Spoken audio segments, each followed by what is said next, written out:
Ngayon, pag-aralan natin ang ikasampung serye ng Geometry Net ng Cube.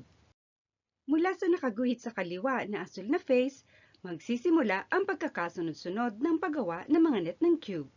Ano ang magiging geometry net ng cube na ito? Pindutin ang stop icon at atin itong pag-isipan. Ngayon, atin itong tingnan. Una, ang geometry net mula sa isang cube. Sa umpisa, ibubuka natin ang mga face sa gawing kaliwa at ibabaw. Magkakabit ang dalawang face na ito, hayaan natin itong nakabuka.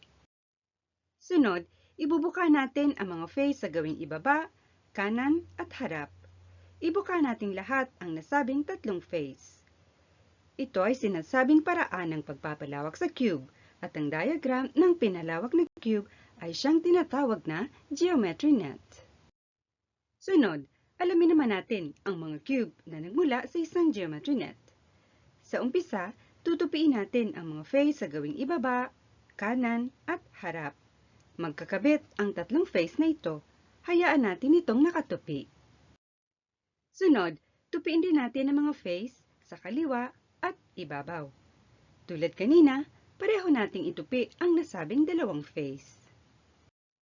Gayon din, kapag pinaikot ang ganitong geometry net na kahit gawa sa ibang pamamaraan at nagresulta sa parehong hugis, masasabi natin na pareho ang mga geometry net na ito.